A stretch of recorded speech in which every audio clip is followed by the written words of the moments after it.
नमस्कार and praise the Lord. समस्त ख्रीष्टीय विश्वासी विश्वासिनी सेवक सेविका दास दासी तथा प्रत्येक दर्शक बंधु मानू प्रभु जीशु ख्रीष्टों नाम आज वीडियो को स्वागत करुछि। गीत संहिता 119 पवित्र बाइबल सबुठारु बड़ अध्याय बा बड़ पर्व ताहा आज आमे पाठ करिबा। गीत संहिता 119 पर्वर 1 ठारू शेष पद पर्यंत पाठ करिबा। गीत संहिता 119 1 पद।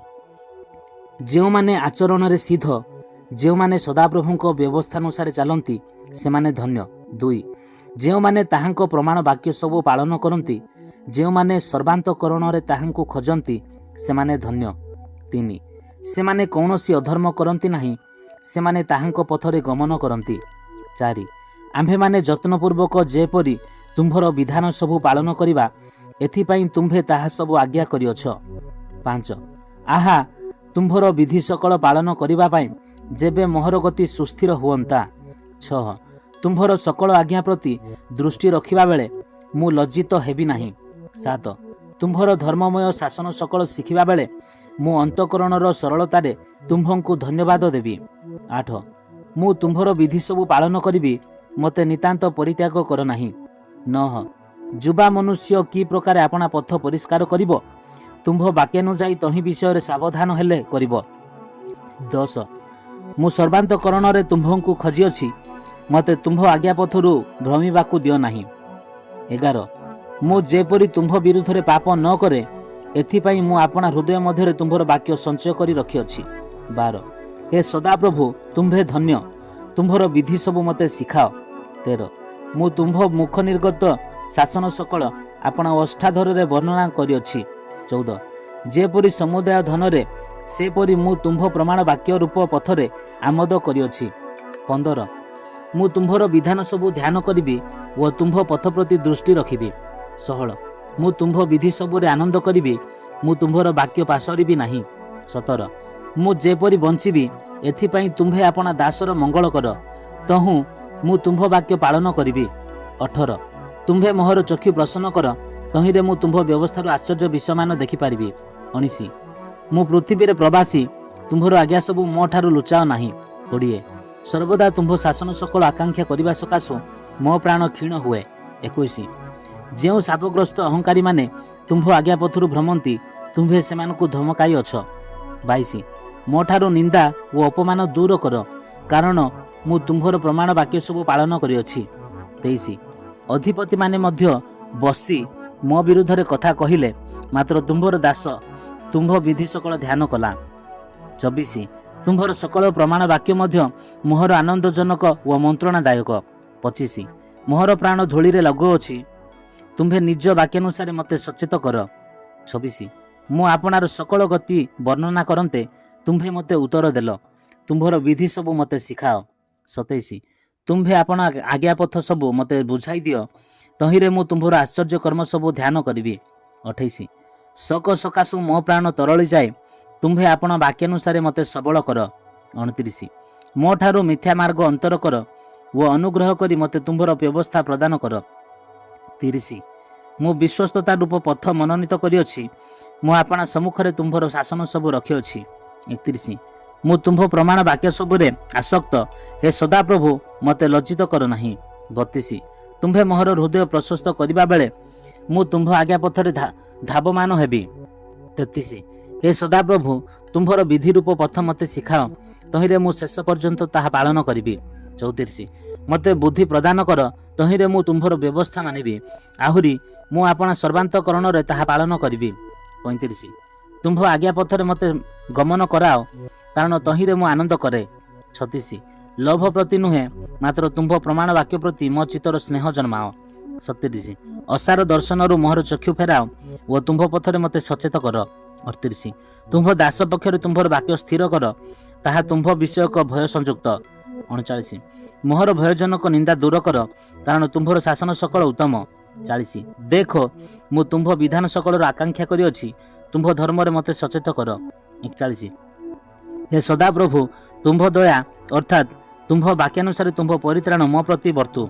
42 तहिरे मु आपणा निंदक को उत्तर देबी, कारण मु तुम्भ वाक्य रे निर्भर रखे। 43 पुणी ମୋ ମୁଖରୁ ସତ୍ୟତାର ବାକ୍ୟ କଦାପି ନିଅ ନାହିଁ, କାରଣ ମୁଁ ତୁମ୍ଭ ଶାସନରେ ଭରସା ରଖିଅଛି। 44 ତହିଁରେ ମୁଁ ଅନନ୍ତକାଳ ପର୍ଯ୍ୟନ୍ତ ନିରନ୍ତର ତୁମ୍ଭର ବ୍ୟବସ୍ଥା ପାଳନ କରିବି। 45 ଆଉ ମୁଁ ସ୍ୱଚ୍ଛନ୍ଦରେ ଗମନାଗମନ କରିବି, କାରଣ ମୁଁ ତୁମ୍ଭର ବିଧାନ ସବୁ ଖୋଜିଅଛି। 46 ଆହୁରି ମୁଁ ରାଜାମାନଙ୍କ ସାକ୍ଷାତରେ ତୁମ୍ଭର ପ୍ରମାଣ ବାକ୍ୟ ବିଷୟ କହିବି ଓ ଲଜ୍ଜିତ ନ ହେବି। 47 ପୁଣି ମୁଁ ତୁମ୍ଭର ଯେଉଁ ଆଜ୍ଞା ସମୂହ ସ୍ନେହ କରିଅଛି, ତହିଁରେ ଆପଣାକୁ ଆନନ୍ଦିତ କରିବି। 48 ଆହୁରି ମୁଁ ତୁମ୍ଭର ଯେଉଁ ଆଜ୍ଞା ସମୂହ ସ୍ନେହ କରିଅଛି, ତହିଁ ନିକଟରେ କୃତାଞ୍ଜଳି ହେବି। ପୁଣି ମୁଁ ତୁମ୍ଭର ବିଧି ସବୁ ଧ୍ୟାନ କରିବି। 49 ତୁମ୍ଭେ ମୋତେ ଭରସା ଯୁକ୍ତ କରିଅଛ, ଏଣୁ ତୁମ୍ଭେ ଆପଣ ଦାସ ପକ୍ଷରେ ବାକ୍ୟ ସ୍ମରଣ କର। 50 ଦୁଃଖ ସମୟରେ ଏହା ହିଁ ମୋହର ସାନ୍ତ୍ୱନା, କାରଣ ତୁମ୍ଭର ବାକ୍ୟ ମୋତେ ସଚେତ କରିଅଛି। 51 ଅହଙ୍କାରୀମାନେ ମୋତେ ଅତିଶୟ ପରିହାସ କରିଅଛନ୍ତି, ତଥାପି ମୁଁ ତୁମ୍ଭ ବ୍ୟବସ୍ଥାରୁ ବିମୁଖ ହୋଇନାହିଁ। 52 ହେ ସଦାପ୍ରଭୁ, ମୁଁ ପୂର୍ବକାଳୀନ ତୁମ୍ଭ ଶାସନ ସବୁ ସ୍ମରଣ କରି ଆପଣଙ୍କୁ ସାନ୍ତ୍ୱନା ଯୁକ୍ତ କରିଅଛି। 53 ଦୁଷ୍ଟମାନେ ତୁମ୍ଭ ବ୍ୟବସ୍ଥା ପରିତ୍ୟାଗ କରିବାରୁ ପ୍ରଚଣ୍ଡ କ୍ରୋଧ ମୋତେ ଆକ୍ରମଣ କରିଅଛି। 54 ମୋ ପ୍ରବାସ ଗୃହରେ ତୁମ୍ଭର ବିଧି ସବୁ ମୋହର ଗାୟନ ହୋଇଅଛି। 55 ହେ ସଦାପ୍ରଭୁ, ମୁଁ ରାତ୍ରି କାଳରେ ତୁମ୍ଭର ନାମ ସ୍ମରଣ କରିଅଛି ଓ ତୁମ୍ଭର ବ୍ୟବସ୍ଥା ପାଳନ କରିଅଛି। 56 ତୁମ୍ଭର ବିଧାନ ସବୁ ପାଳନ କରିବା ସକାଶୁ ମୁଁ ଏହି ଫଳ ପ୍ରାପ୍ତ ହୋଇଅଛି। 57 ସଦାପ୍ରଭୁ ମୋହର ଅଂଶ, ମୁଁ ତୁମ୍ଭର ବାକ୍ୟ ସବୁ ପାଳନ କରିବି ବୋଲି କହିଅଛି। 58 ମୁଁ ସର୍ବାନ୍ତକରଣରେ ତୁମ୍ଭର ଅନୁଗ୍ରହ ପ୍ରାର୍ଥନା କଲି, ଆପଣ ବାକ୍ୟାନୁସାରେ ମୋ ପ୍ରତି ଦୟାଳୁ ହୁଅ। 59 ମୁଁ ଆପଣା ଗତି ସବୁ ବିବେଚନା କଲି ଓ ତୁମ୍ଭ ପ୍ରମାଣ ବାକ୍ୟ ଆଡ଼େ ଆପଣା ପାଦ ଫେରାଇଲି। 60 ତୁମ୍ଭର ଆଜ୍ଞା ସବୁ ପାଳିବାକୁ ସତ୍ୱର ହେଲି ଓ ବିଳମ୍ବ କଲି ନାହିଁ। 61 ଦୁଷ୍ଟମାନଙ୍କର ରଜ୍ଜୁ ମୋ ଚାରିଆଡ଼େ ଜଡ଼ିତ ହେଲା, ମାତ୍ର ମୁଁ ତୁମ୍ଭର ବ୍ୟବସ୍ଥା ପାସରି ନାହିଁ। 62 ତୁମ୍ଭର ଧର୍ମମୟ ଶାସନ ସକାଶୁ ତୁମ୍ଭଙ୍କୁ ଧନ୍ୟବାଦ ଦେବା ପାଇଁ ମୁଁ ଅର୍ଦ୍ଧରାତ୍ରରେ ଉଠିବି। 63 ଯେଉଁମାନେ ତୁମ୍ଭଙ୍କୁ ଭୟ କରନ୍ତି ଓ ତୁମ୍ଭ ବିଧାନ ସବୁ ପାଳନ୍ତି, ମୁଁ ସେ ସମସ୍ତଙ୍କର ସଙ୍ଗୀ। 64 ହେ ସଦାପ୍ରଭୁ, ପୃଥିବୀ ତୁମ୍ଭ ଦୟାରେ ପରିପୂର୍ଣ୍ଣ, ତୁମ୍ଭ ବିଧି ସବୁ ମୋତେ ଶିଖାଅ। 65 ହେ ସଦାପ୍ରଭୁ, ତୁମ୍ଭେ ଆପଣ ବାକ୍ୟାନୁସାରେ ନିଜ ଦାସ ପ୍ରତି ମଙ୍ଗଳ ବ୍ୟବହାର କରିଅଛ। 66 ମୋତେ ଉତ୍ତମ ବିଚାର ଓ ଜ୍ଞାନ ଶିଖାଅ, କାରଣ ମୁଁ ତୁମ୍ଭ ଆଜ୍ଞା ସମୟରେ ବିଶ୍ୱାସ କରିଅଛି। 67 ଦୁଃଖଗ୍ରସ୍ତ ହେବା ପୂର୍ବରେ ମୁଁ ବିପଥରେ ଗଲି, ମାତ୍ର ଏବେ ମୁଁ ତୁମ୍ଭ ବାକ୍ୟ ପାଳନ କରେ। 68 ତୁମ୍ଭେ ମଙ୍ଗଳମୟ ଓ ମଙ୍ଗଳକାରୀ, ମୋତେ ତୁମ୍ଭ ବିଧି ସବୁ ଶିଖାଅ। 69 ଅହଙ୍କାରୀମାନେ ମୋ ବିରୁଦ୍ଧରେ ମିଥ୍ୟା କଥା କଳ୍ପନା କରିଅଛନ୍ତି, ମୁଁ ସର୍ବାନ୍ତକରଣରେ ତୁମ୍ଭର ବିଧାନ ସବୁ ପାଳନ କରିବି। 70 ସେମାନଙ୍କ ଅନ୍ତଃକରଣ ମେଦ ପରି ସ୍ଥୂଳ, ମାତ୍ର ମୁଁ ତୁମ୍ଭ ବ୍ୟବସ୍ଥାରେ ଆମୋଦ କରେ। 71 ମୁଁ ଯେପରି ତୁମ୍ଭର ବିଧି ସବୁ ଶିଖିବି, ଏଥିପାଇଁ ମୁଁ ଯେ ଦୁଃଖଗ୍ରସ୍ତ ହେଲି, ଏହା ମୋ ପକ୍ଷରେ ଭଲ ହେଲା। 72 ହଜାର ହଜାର ସୁନା ଓ ରୂପା ଅପେକ୍ଷା ତୁମ୍ଭ ମୁଖର ବ୍ୟବସ୍ଥା ମୋ ପ୍ରତି ଉତ୍ତମ। 73 ତୁମ୍ଭ ହସ୍ତ ମୋତେ ନିର୍ମାଣ ଓ ମୂର୍ତ୍ତିମାନ କରିଅଛି, ମୁଁ ଯେପରି ତୁମ୍ଭର ଆଜ୍ଞା ସବୁ ପାଳନ କରିବି, ଏଥିପାଇଁ ମୋତେ ସୁବିବେଚନା ପ୍ରଦାନ କର। 74 ଯେଉଁମାନେ ତୁମ୍ଭଙ୍କୁ ଭୟ କରନ୍ତି, ସେମାନେ ମୋତେ ଦେଖି ଆନନ୍ଦିତ ହେବେ, କାରଣ ମୁଁ ତୁମ୍ଭ ବାକ୍ୟରେ ଭରସା ରଖିଅଛି। 75 ହେ ସଦାପ୍ରଭୁ, ମୁଁ ଜାଣେ ତୁମ୍ଭ ଶାସନ ସକଳ ଧର୍ମମୟ, ପୁଣି ତୁମ୍ଭେ ବିଶ୍ୱସ୍ତ ଭାବରେ ମୋତେ ଦୁଃଖ ଦେଇଅଛ। 76 ମୁଁ ପ୍ରାର୍ଥନା କରୁଅଛି, ତୁମ୍ଭ ଦାସ ପ୍ରତି ତୁମ୍ଭ ବାକ୍ୟାନୁସାରେ ତୁମ୍ଭ ସ୍ନେହପୂର୍ଣ୍ଣ କରୁଣା ମୋହର ସାନ୍ତ୍ୱନାଜନକ ହେଉ। 77 ମୁଁ ଯେପରି ବଞ୍ଚିବି, ଏଥିପାଇଁ ମୋ ପ୍ରତି ତୁମ୍ଭର କରୁଣା ବର୍ତ୍ତୁ, କାରଣ ତୁମ୍ଭର ବ୍ୟବସ୍ଥା ମୋହର ଆନନ୍ଦଜନକ। 78 ଅହଙ୍କାରୀମାନେ ଲଜ୍ଜିତ ହେଉନ୍ତୁ, କାରଣ ସେମାନେ ଅନ୍ୟାୟରେ ମୋହର ସର୍ବନାଶ କରିଅଛନ୍ତି, ମାତ୍ର ମୁଁ ତୁମ୍ଭର ବିଧାନ ସବୁ ଧ୍ୟାନ କରିବି। 79 ଯେଉଁମାନେ ତୁମ୍ଭଙ୍କୁ ଭୟ କରନ୍ତି, ସେମାନେ ମୋ କତିକି ଫେରନ୍ତୁ, ତହିଁରେ ସେମାନେ ତୁମ୍ଭର ପ୍ରମାଣ ବାକ୍ୟ ଜ୍ଞାତସାର ହେବେ। 80 ମୁଁ ଯେପରି ଲଜ୍ଜିତ ନହିବି, ଏଥିପାଇଁ ତୁମ୍ଭ ବିଧି ସବୁରେ ମୋ ଅନ୍ତଃକରଣ ସିଦ୍ଧ ହେଉ। 81 ତୁମ୍ଭ ପରିତ୍ରାଣ ପାଇଁ ମୋ ପ୍ରାଣ କ୍ଷୀଣ ହୁଏ, ମାତ୍ର ମୁଁ ତୁମ୍ଭ ବାକ୍ୟରେ ଭରସା ରଖେ। 82 ତୁମ୍ଭେ କେବେ ମୋତେ ସାନ୍ତ୍ୱନା କରିବ, ଏହା କହି କହି ତୁମ୍ଭ ବାକ୍ୟ ପାଇଁ ମୋହର ଚକ୍ଷୁ କ୍ଷୀଣ ହୁଏ। 83 କାରଣ ମୁଁ ଧୂମସ୍ଥିତ କୁମ୍ପାତୁଲ୍ୟ ହୋଇଅଛି, ତଥାପି ମୁଁ ତୁମ୍ଭର ବିଧି ସବୁ ପାସରୁ ନାହିଁ। 84 ତୁମ୍ଭ ଦାସର ଦିନ କେତେ, ତୁମ୍ଭେ କେବେ ମୋ ତାଡ଼ନାକାରୀମାନଙ୍କର ବିଚାର କରିବ। 85 ଅହଙ୍କାରୀମାନେ ମୋ ପାଇଁ ଗର୍ତ୍ତ ଖୋଳିଅଛନ୍ତି, ସେମାନେ ତୁମ୍ଭ ବ୍ୟବସ୍ଥାର ଅନୁଗାମୀ ନୁହନ୍ତି। 86 ତୁମ୍ଭର ଆଜ୍ଞା ସବୁ ବିଶ୍ୱସନୀୟ, ସେମାନେ ଅନ୍ୟାୟରେ ମୋତେ ତାଡ଼ନା କରନ୍ତି, ତୁମ୍ଭେ ମୋହର ସାହାଯ୍ୟ କର। 87 ସେମାନେ ପୃଥିବୀରେ ମୋତେ ପ୍ରାୟ ବିନାଶ କରିଥିଲେ, ମାତ୍ର ମୁଁ ତୁମ୍ଭର ବିଧାନ ସବୁ ତ୍ୟାଗ କଲି ନାହିଁ। 88 ତୁମ୍ଭର ସ୍ନେହପୂର୍ଣ୍ଣ କରୁଣାନୁସାରେ ମୋତେ ସଚେତ କର, ତହୁଁ ମୁଁ ତୁମ୍ଭ ମୁଖର ପ୍ରମାଣ ବାକ୍ୟ ପାଳନ କରିବି। 90 ହେ ସଦାପ୍ରଭୁ ତୁମ୍ଭ ବାକ୍ୟ ଅନନ୍ତକାଳ ନିମନ୍ତେ ସ୍ୱର୍ଗରେ ସଂସ୍ଥାପିତ ଅଛି। 90 ତୁମ୍ଭର ବିଶ୍ୱସ୍ତତା ପୁରୁଷାନୁକ୍ରମରେ ସ୍ଥାୟୀ, ତୁମ୍ଭେ ପୃଥିବୀ କି ସଂସ୍ଥାପନ କରିଅଛ ଓ ତାହା ସୁସ୍ଥିର ଥାଏ। 91 ତୁମ୍ଭ ଶାସନ ଅନୁସାରେ ଅଦ୍ୟାପି ସକଳ ସୁସ୍ଥିର, କାରଣ ସମସ୍ତେ ତୁମ୍ଭର ଦାସ। 92 ତୁମ୍ଭର ବ୍ୟବସ୍ଥା ମୋହର ଆହ୍ଲାଦଜନକ ହୋଇନଥିଲେ ମୁଁ ଆପଣ ଦୁଃଖରେ ବିନଷ୍ଟ ହୋଇଥାନ୍ତି। 93 ତୁମ୍ଭର ବିଧାନ ସବୁ ମୁଁ କେବେ ପାସରିବି ନାହିଁ, କାରଣ ତଦ୍ୱାରା ତୁମ୍ଭେ ମୋତେ ସଚେତ କରିଅଛ। 94 ମୋତେ ତ୍ରାଣ କର, ମୁଁ ତୁମ୍ଭର, କାରଣ ମୁଁ ତୁମ୍ଭର ବିଧାନ ସବୁ ଅନ୍ୱେଷଣ କରିଅଛି। 95 ଦୁଷ୍ଟମାନେ ମୋତେ ବିନାଶ କରିବା ପାଇଁ ଚାହିଁ ରହିଅଛନ୍ତି, ମାତ୍ର ମୁଁ ତୁମ୍ଭର ପ୍ରମାଣ ବାକ୍ୟ ବିବେଚନା କରିବି। 96 ମୁଁ ସବୁ ସିଦ୍ଧିର ଅନ୍ତ ଦେଖିଅଛି, ମାତ୍ର ତୁମ୍ଭର ଆଜ୍ଞା ଅତିଶୟ ପ୍ରଶସ୍ତ। 97 ମୁଁ ତୁମ୍ଭର ବ୍ୟବସ୍ଥାକୁ କିପରି ପ୍ରିୟ ମଣେ, ତାହା ଦିନଯାକ ମୋହର ଧ୍ୟାନ। 98 ତୁମ୍ଭ ଆଜ୍ଞା ସବୁ ମୋତେ ମୋ ଶତ୍ରୁଗଣ ଠାରୁ ଅଧିକ ଜ୍ଞାନବାନ କରେ, କାରଣ ତାହା ସବୁ ନିରନ୍ତର ମୋ ସଙ୍ଗେ ଥାଏ।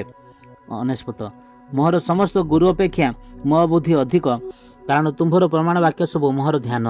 100 ମୁଁ ପ୍ରାଚୀନମାନଙ୍କ ଅପେକ୍ଷା ଅଧିକ ବୁଝେ, ଯେଣୁ ମୁଁ ତୁମ୍ଭର ବିଧାନ ସବୁ ପାଳନ କରିଅଛି। 101 ମୁଁ ଯେପରି ତୁମ୍ଭର ବାକ୍ୟ ପାଳନ କରିବି, ଏଥିପାଇଁ ପ୍ରତ୍ୟେକ କୁପଥରୁ ମୋ ଆପଣା ପାଦ ଅଟକାଇ ଅଛି। 102 ମୁଁ ତୁମ୍ଭ ଶାସନରୁ ବିମୁଖ ହୋଇନାହିଁ, କାରଣ ତୁମ୍ଭେ ମୋତେ ଶିକ୍ଷା ଦେଇଅଛ। 103 ମୋ ତୁଣ୍ଡକୁ ତୁମ୍ଭ ବାକ୍ୟ କିପରି ମଧୁର, ହଁ ମୋ ମୁଖକୁ ତାହା ମଧୁ ଅପେକ୍ଷା ମଧୁର। 104 ତୁମ୍ଭ ବିଧାନ ଦ୍ୱାରା ମୁଁ ବୁଦ୍ଧି ପ୍ରାପ୍ତ ହୁଏ, ଏଥିପାଇଁ ମୁଁ ପ୍ରତ୍ୟେକ ମିଥ୍ୟା ପଥ ଘୃଣା କରେ। 105 ତୁମ୍ଭ ବାକ୍ୟ ମୋ ଚରଣ ପାଇଁ ପ୍ରଦୀପ ଓ ମୋ ପଥ ପାଇଁ ଆଲୁଅ ଅଟେ। 106 ମୁଁ ତୁମ୍ଭର ଧର୍ମମୟ ଶାସନ ସବୁ ପାଳିବା ପାଇଁ ଶପଥ କରିଅଛି ଓ ତାହା ସ୍ଥିର କରିଅଛି। 107 ମୁଁ ଅତ୍ୟନ୍ତ ଦୁଃଖିତ ଅଛି, ହେ ସଦାପ୍ରଭୁ ତୁମ୍ଭ ବାକ୍ୟାନୁସାରେ ମୋତେ ସଚେତ କର। 108 ହେ ସଦାପ୍ରଭୁ ନିବେଦନ କରୁଅଛି, ମୋ ମୁଖର ସ୍ୱେଚ୍ଛାଦତ୍ତ ଉପହାର ଗ୍ରହଣ କର ଓ ତୁମ୍ଭର ଶାସନ ସବୁ ମୋତେ ଶିଖାଅ। 109 ମୋ ପ୍ରାଣ ନିରନ୍ତର ମୋ ହସ୍ତରେ ଥାଏ, ତେବେ ହେଁ ମୁଁ ତୁମ୍ଭ ବ୍ୟବସ୍ଥା ପାସରୁ ନାହିଁ। 110 ଦୁଷ୍ଟମାନେ ମୋ ପାଇଁ ଫାନ୍ଦ ପାତିଅଛନ୍ତି, ତଥାପି ମୁଁ ତୁମ୍ଭ ବିଧାନରୁ ବିପଥଗାମୀ ହେଲି ନାହିଁ। 111 ମୁଁ ତୁମ୍ଭ ପ୍ରମାଣ ବାକ୍ୟ ସକଳକୁ ସଦାକାଳ ଅଧିକାର ରୂପେ ଗ୍ରହଣ କରିଅଛି, କାରଣ ତାହା ସବୁ ମୋ ଚିତ୍ତର ଆହ୍ଲାଦଜନକ। 112 ମୁଁ ଶେଷ ପର୍ଯ୍ୟନ୍ତ ସର୍ବଦା ତୁମ୍ଭର ବିଧି ସବୁ ପାଳନ କରିବା ପାଇଁ ଆପଣା ମନକୁ ପ୍ରବର୍ତ୍ତାଇ ଅଛି। 113 ମୁଁ ଦ୍ୱିମନାମାନଙ୍କୁ ଘୃଣା କରେ, ମାତ୍ର ତୁମ୍ଭ ବ୍ୟବସ୍ଥାକୁ ପ୍ରିୟ ଜ୍ଞାନ କରେ। 114 ତୁମ୍ଭେ ମୋ ଲୁଚିବାର ସ୍ଥାନ ଓ ମୋହର ଢାଲ, ମୁଁ ତୁମ୍ଭ ବାକ୍ୟରେ ଭରସା କରେ। 115 ହେ କୁକର୍ମକାରୀମାନେ, ମୁଁ ଯେପରି ଆପଣା ପରମେଶ୍ୱରଙ୍କ ଆଜ୍ଞା ସବୁ ପାଳିପାରିବି, ଏଥିପାଇଁ ମୋ ନିକଟରୁ ଦୂର ହୁଅ। 116 ମୁଁ ଯେପରି ବଞ୍ଚିବି, ଏଥିପାଇଁ ତୁମ୍ଭ ବାକ୍ୟାନୁସାରେ ମୋତେ ଧରି ରଖ ଓ ମୋ ଭରସା ବିଷୟରେ ମୋତେ ଲଜ୍ଜିତ ହେବାକୁ ଦିଅ ନାହିଁ। 117 ତୁମ୍ଭେ ମୋତେ ଧରି ରଖ, ତହିଁରେ ମୁଁ ଆପଦ ରହିତ ହେବି ଓ ତୁମ୍ଭ ବିଧି ସବୁ ସର୍ବଦା ମାନ୍ୟ କରିବି। 118 ତୁମ୍ଭ ବିଧିରୁ ଭ୍ରାନ୍ତ ସମସ୍ତଙ୍କୁ ତୁମ୍ଭେ ତୁଚ୍ଛ ଜ୍ଞାନ କରିଅଛ, କାରଣ ସେମାନଙ୍କ ପ୍ରବଞ୍ଚନା ମିଥ୍ୟା। 119 ତୁମ୍ଭେ ପୃଥିବୀସ୍ଥ ଦୁଷ୍ଟ ସମସ୍ତଙ୍କୁ ଧାତୁର ଖାଦ ପରି ଦୂର କରିଥାଅ, ଏଣୁ ମୁଁ ତୁମ୍ଭ ପ୍ରମାଣ ବାକ୍ୟ ସବୁ ସ୍ନେହ କରେ। 120 ତୁମ୍ଭ ଭୟ ସକାଶୁ ମୋ ଶରୀର କମ୍ପିତ ହୁଏ ଓ ତୁମ୍ଭ ଶାସନ ବିଷୟରେ ମୁଁ ଭୀତ ହୁଏ। 121 ମୁଁ ନ୍ୟାୟ ଓ ଧର୍ମାଚରଣ କରିଅଛି, ମୋ ଉପଦ୍ରବୀମାନଙ୍କ ହସ୍ତରେ ମୋତେ ସମର୍ପଣ କର ନାହିଁ। 122 ମଙ୍ଗଳ ନିମନ୍ତେ ଆପଣା ଦାସର ଲଗା ହୁଅ, ଅହଙ୍କାରୀମାନଙ୍କୁ ମୋ ପ୍ରତି ଉପଦ୍ରବ କରିବାକୁ ଦିଅ ନାହିଁ। 123 ତୁମ୍ଭର ପରିତ୍ରାଣ ଓ ତୁମ୍ଭର ଧର୍ମମୟ ବାକ୍ୟ ନିମନ୍ତେ ମୋହର ଚକ୍ଷୁ କ୍ଷୀଣ ହେଉଅଛି। 124 ତୁମ୍ଭ ଦୟାନୁସାରେ ଆପଣା ଦାସ ପ୍ରତି ବ୍ୟବହାର କର ଓ ତୁମ୍ଭର ବିଧି ମୋତେ ଶିଖାଅ। 125 ମୁଁ ତୁମ୍ଭର ଦାସ, ଯେପରି ମୁଁ ତୁମ୍ଭର ପ୍ରମାଣ ବାକ୍ୟ ସକଳ ଜ୍ଞାତ ହେବି, ଏଥିପାଇଁ ମୋତେ ବୁଦ୍ଧି ଦିଅ। 126 ସଦାପ୍ରଭୁଙ୍କର କାର୍ଯ୍ୟ କରିବାର ସମୟ ଏହି, କାରଣ ଲୋକମାନେ ତୁମ୍ଭ ବ୍ୟବସ୍ଥା ବ୍ୟର୍ଥ କରିଅଛନ୍ତି। 127 ଏହେତୁ ମୁଁ ସୁବର୍ଣ୍ଣ ଓ ଶୁଦ୍ଧ ସୁବର୍ଣ୍ଣ ଅପେକ୍ଷା ତୁମ୍ଭ ଆଜ୍ଞା ସମୂହକୁ ସ୍ନେହ କରେ। 128 ଏଣୁ ମୁଁ ସବୁ ବିଷୟରେ ତୁମ୍ଭର ସକଳ ବିଧାନ ଯଥାର୍ଥ ଜ୍ଞାନ କରେ ଓ ପ୍ରତ୍ୟେକ ମିଥ୍ୟା ପଥ ଘୃଣା କରେ। 129 ତୁମ୍ଭ ପ୍ରମାଣ ବାକ୍ୟ ସକଳ ଆଶ୍ଚର୍ଯ୍ୟ, ଏଥିପାଇଁ ମୋ ପ୍ରାଣ ତାହା ସବୁ ପାଳନ କରେ। 130 ତୁମ୍ଭ ବାକ୍ୟର ବିକାଶ ଆଲୁଅ ପ୍ରଦାନ କରେ, ତାହା ନିର୍ବୋଧକୁ ବୋଧ ଦିଏ। 131 ମୁଁ ତୁମ୍ଭ ଆଜ୍ଞାର ଆକାଂକ୍ଷାରେ ଆପଣା ମୁଖ ଫର୍ଚ୍ଚା କରି ଫିଟାଇ ପକାଇଲି। 132 ତୁମ୍ଭେ ଆପଣା ନାମର ପ୍ରେମକାରୀମାନଙ୍କ ପ୍ରତି ଯେପରି କରିଥାଅ, ସେପରି ମୋ ପ୍ରତି ଫେର ଓ ମୋତେ ଦୟା କର। 133 ତୁମ୍ଭ ବାକ୍ୟାନୁସାରେ ମୋ ପାଦଗତି ସଜାଡ଼ ଓ ମୋ ଉପରେ କୌଣସି ଅଧର୍ମକୁ ରାଜତ୍ୱ କରିବାକୁ ଦିଅ ନାହିଁ। 134 ମନୁଷ୍ୟର ଉପଦ୍ରବରୁ ମୋତେ ମୁକ୍ତ କର, ତହିଁରେ ମୁଁ ତୁମ୍ଭର ବିଧାନ ସବୁ ପାଳନ କରିବି। 135 ତୁମ୍ଭ ଦାସ ପ୍ରତି ଆପଣ ମୁଖ ପ୍ରସନ୍ନ କର ଓ ତୁମ୍ଭର ବିଧି ସବୁ ମୋତେ ଶିଖାଅ। 136 ଲୋକମାନେ ତୁମ୍ଭର ବ୍ୟବସ୍ଥା ପାଳନ ନ କରିବାରୁ ମୋ ଚକ୍ଷୁରୁ ଜଳଧାରା ବହୁ ଅଛି। 137 ହେ ସଦାପ୍ରଭୁ ତୁମ୍ଭେ ଧର୍ମମୟ ଓ ତୁମ୍ଭର ଶାସନ ସକଳ ସରଳ। 138 ତୁମ୍ଭେ ଧର୍ମରେ ଓ ଅତି ବିଶ୍ୱସ୍ତତାରେ ଆପଣା ପ୍ରମାଣ ବାକ୍ୟ ସବୁ ଆଜ୍ଞା କରିଅଛ। 139 ମୋହର ଉଦ୍ଯୋଗ ମୋତେ ଗ୍ରାସ କରିଅଛି, କାରଣ ମୋହର ବିପକ୍ଷ ଗଣ ତୁମ୍ଭର ବାକ୍ୟ ସବୁ ବାସରେ ଅଛନ୍ତି। 140 ତୁମ୍ଭର ବାକ୍ୟ ଅତ୍ୟନ୍ତ ନିର୍ମଳ, ତହିଁ ପାଇଁ ତୁମ୍ଭ ଦାସ ତାହା ସ୍ନେହ କରେ। 141 ମୁଁ କ୍ଷୁଦ୍ର ଓ ତୁଚ୍ଛୀକୃତ, ତଥାପି ମୁଁ ତୁମ୍ଭର ବିଧାନ ସବୁ ପାଶରୁ ନାହିଁ। 142 ତୁମ୍ଭର ଧର୍ମ ଅନନ୍ତକାଳ ସ୍ଥାୟୀ ଧର୍ମ ଓ ତୁମ୍ଭର ବ୍ୟବସ୍ଥା ସତ୍ୟ। 143 କ୍ଲେଶ ଓ ଯନ୍ତ୍ରଣା ମୋତେ ଆକ୍ରମଣ କରିଅଛି, ତେବେ ହେଁ ତୁମ୍ଭର ଆଜ୍ଞା ସମୂହ ମୋହର ଆହ୍ଲାଦଜନକ। 144 ତୁମ୍ଭର ପ୍ରମାଣ ବାକ୍ୟ ସକଳ ସଦାକାଳ ଧର୍ମମୟ, ମୋତେ ବୁଦ୍ଧି ପ୍ରଦାନ କର, ତହିଁରେ ମୁଁ ବଞ୍ଚିବି। 145 ମୁଁ ସର୍ବାନ୍ତକରଣରେ ପ୍ରାର୍ଥନା କରିଅଛି, ହେ ସଦାପ୍ରଭୁ ମୋତେ ଉତ୍ତର ଦିଅ, ମୁଁ ତୁମ୍ଭର ବିଧି ପାଳନ କରିବି। 146 ମୁଁ ତୁମ୍ଭ ନିକଟରେ ପ୍ରାର୍ଥନା କରିଅଛି, ମୋତେ ତ୍ରାଣ କର, ତହିଁରେ ମୁଁ ତୁମ୍ଭର ପ୍ରମାଣ ବାକ୍ୟ ସବୁ ମାନିବି। 147 ମୁଁ ଅରୁଣୋଦୟ ପୂର୍ବେ ଆର୍ତ୍ତନାଦ କଲି, ମୁଁ ତୁମ୍ଭ ବାକ୍ୟରେ ଭରସା ରଖିଲି। 148 ମୁଁ ଯେପରି ତୁମ୍ଭ ବାକ୍ୟ ଧ୍ୟାନ କରିବି, ଏଥିପାଇଁ ରାତ୍ରିର ପ୍ରତ୍ୟେକ ପ୍ରହର ପୂର୍ବେ ମୋହର ଚକ୍ଷୁ ପ୍ରସ୍ତୁତ ହେଲା। 149 ତୁମ୍ଭର ସ୍ନେହପୂର୍ଣ୍ଣ କରୁଣାନୁସାରେ ମୋହର ରବ ଶୁଣ, ହେ ସଦାପ୍ରଭୁ ଆପଣ ଶାସନାନୁସାରେ ମୋତେ ସଚେତ କର। 150 ଦୁଷ୍ଟତାର ଅନୁଗାମୀ ଲୋକମାନେ ନିକଟକୁ ଆସୁଅଛନ୍ତି, ସେମାନେ ତୁମ୍ଭ ବ୍ୟବସ୍ଥାରୁ ଦୂରବର୍ତ୍ତୀ। 151 ହେ ସଦାପ୍ରଭୁ ତୁମ୍ଭେ ନିକଟବର୍ତ୍ତୀ ଓ ତୁମ୍ଭ ଆଜ୍ଞା ସକଳ ସତ୍ୟ। 152 ମୁଁ ପୂର୍ବଠାରୁ ତୁମ୍ଭ ପ୍ରମାଣ ବାକ୍ୟରୁ ଜାଣିଅଛି ଯେ ତୁମ୍ଭେ ସଦାକାଳ ନିମନ୍ତେ ତାହା ସ୍ଥାପନ କରିଅଛ। 153 ମୋହର କ୍ଲେଶ ବିବେଚନା କର ଓ ମୋତେ ଉଦ୍ଧାର କର, କାରଣ ମୁଁ ତୁମ୍ଭର ବ୍ୟବସ୍ଥାରୁ ପାଶରୁ ନାହିଁ। 154 ତୁମ୍ଭେ ମୋହର ବିବାଦ ନିଷ୍ପତ୍ତି କର ଓ ମୋତେ ମୁକ୍ତ କର, ତୁମ୍ଭ ବାକ୍ୟାନୁସାରେ ମୋତେ ସଚେତ କର। 155 ପରିତ୍ରାଣ ଦୁଷ୍ଟମାନଙ୍କ ଠାରୁ ଦୂରରେ ଥାଏ, କାରଣ ସେମାନେ ତୁମ୍ଭର ବିଧି ସବୁ ଅନୁସନ୍ଧାନ କରନ୍ତି ନାହିଁ। 156 ହେ ସଦାପ୍ରଭୁ ତୁମ୍ଭର ସ୍ନେହପୂର୍ଣ୍ଣ କରୁଣା ବହୁବିଧ, ତୁମ୍ଭର ଶାସନ ଅନୁସାରେ ମୋତେ ସଚେତ କର। 157 ମୋହର ତାଡ଼ନାକାରୀ ଓ ବିପକ୍ଷ ଅନେକ, ତଥାପି ମୁଁ ତୁମ୍ଭ ପ୍ରମାଣ ବାକ୍ୟରୁ ବିମୁଖ ହୋଇନାହିଁ। 158 ମୁଁ ବିଶ୍ୱାସଘାତକମାନଙ୍କୁ ଦେଖି ଦୁଃଖିତ ହେଲି, କାରଣ ସେମାନେ ତୁମ୍ଭର ବାକ୍ୟ ମାନନ୍ତି ନାହିଁ। 159 ମୁଁ ତୁମ୍ଭ ବିଧାନ ସବୁ କିପରି ସ୍ନେହ କରେ, ଏହା ବିବେଚନା କର, ହେ ସଦାପ୍ରଭୁ ତୁମ୍ଭ ସ୍ନେହପୂର୍ଣ୍ଣ କରୁଣାନୁସାରେ ମୋତେ ସଚେତ କର। 160 ତୁମ୍ଭର ସମୁଦାୟ ବାକ୍ୟ ସତ୍ୟ ଓ ତୁମ୍ଭର ଧର୍ମମୟ ପ୍ରତ୍ୟେକ ଶାସନ ନିତ୍ୟସ୍ଥାୟୀ। 161 ଅଧିପତିମାନେ ଅକାରଣରେ ମୋତେ ତାଡ଼ନା କରିଅଛନ୍ତି, ମାତ୍ର ମୋହର ମନ ତୁମ୍ଭ ବାକ୍ୟର ଭୀତ ଥାଏ। 162 କେହି ପ୍ରଚୁର ଲୁଟଧନ ପାଇବା ପରି ମୁଁ ତୁମ୍ଭ ବାକ୍ୟରେ ଆନନ୍ଦ କରେ। 163 ମୁଁ ମିଥ୍ୟାକୁ ଘୃଣା ଓ ଅଶ୍ରଦ୍ଧା କରେ, ମାତ୍ର ତୁମ୍ଭ ବ୍ୟବସ୍ଥାକୁ ମୁଁ ସ୍ନେହ କରେ। 164 ତୁମ୍ଭର ଧର୍ମମୟ ଶାସନ ସକାଶୁ ମୁଁ ଦିନ ମଧ୍ୟରେ 7 ଥର ତୁମ୍ଭର ପ୍ରଶଂସା କରେ। 165 ତୁମ୍ଭ ବ୍ୟବସ୍ଥା ସ୍ନେହକାରୀମାନେ ମହାଶାନ୍ତି ପ୍ରାପ୍ତ ହୁଅନ୍ତି, ପୁଣି ସେମାନଙ୍କର ଝୁଣ୍ଟିବାର କୌଣସି କାରଣ ଘଟେ ନାହିଁ। 166 ହେ ସଦାପ୍ରଭୁ ମୁଁ ତୁମ୍ଭର ପରିତ୍ରାଣ ପାଇଁ ପ୍ରତ୍ୟାଶା କରିଅଛି ଓ ତୁମ୍ଭର ଆଜ୍ଞା ସବୁ ପାଳନ କରିଅଛି। 167 ମୋହର ପ୍ରାଣ ତୁମ୍ଭ ପ୍ରମାଣ ବାକ୍ୟ ସବୁ ମାନିଅଛି ଓ ମୁଁ ତାହା ସବୁ ଅତିଶୟ ସ୍ନେହ କରେ। 168 ମୁଁ ତୁମ୍ଭର ବିଧାନ ଓ ପ୍ରମାଣ ବାକ୍ୟ ସବୁ ମାନିଅଛି, କାରଣ ମୋହର ସବୁ ଗତି ତୁମ୍ଭ ସମ୍ମୁଖରେ ଅଛି। 169 ହେ ସଦାପ୍ରଭୁ ମୋହର କାକୁକ୍ତି ତୁମ୍ଭ ନିକଟରେ ଉପସ୍ଥିତ ହେଉ, ତୁମ୍ଭ ବାକ୍ୟାନୁସାରେ ମୋତେ ବୁଦ୍ଧି ପ୍ରଦାନ କର। 170 ମୋ ନିବେଦନ ତୁମ୍ଭ ସମ୍ମୁଖରେ ଉପସ୍ଥିତ ହେଉ, ତୁମ୍ଭ ବାକ୍ୟାନୁସାରେ ମୋତେ ଉଦ୍ଧାର କର। 171 ମୋହର ଅଷ୍ଟାଧର ପ୍ରଶଂସା ଉଚ୍ଚାରଣ କରୁ, କାରଣ ତୁମ୍ଭେ ଆପଣ ବିଧି ମୋତେ ଶିଖାଉଅଛ। 172 ମୋ ଜିହ୍ୱା ତୁମ୍ଭ ବାକ୍ୟ ବିଷୟ କୀର୍ତ୍ତନ କରୁ, କାରଣ ତୁମ୍ଭର ଆଜ୍ଞା ସକଳ ଧର୍ମମୟ। 173 ମୋହର ସାହାଯ୍ୟାର୍ଥେ ତୁମ୍ଭର ହସ୍ତ ପ୍ରସ୍ତୁତ ହେଉ, କାରଣ ମୁଁ ତୁମ୍ଭର ବିଧାନ ସବୁ ମନୋନୀତ କରିଅଛି। 174 ହେ ସଦାପ୍ରଭୁ ମୁଁ ତୁମ୍ଭ ପରିତ୍ରାଣର ଆକାଂକ୍ଷା କରିଅଛି, ପୁଣି ତୁମ୍ଭର ବ୍ୟବସ୍ଥା ମୋହର ଆହ୍ଲାଦଜନକ। 175 ମୋହର ପ୍ରାଣ ଜୀବିତ ଥାଉ, ତହିଁରେ ତାହା ତୁମ୍ଭର ପ୍ରଶଂସା କରିବ ଓ ତୁମ୍ଭର ଶାସନ ସକଳ ମୋହର ସାହାଯ୍ୟ କରୁ। 176 ମୁଁ ହଜାମେଶ ପରି ବିପଥଗାମୀ ହୋଇଅଛି, ଆପଣ ଦାସକୁ ଖୋଜ, କାରଣ ମୁଁ ତୁମ୍ଭ ଆଜ୍ଞା ସକଳ ପାଶରୁ ନାହିଁ।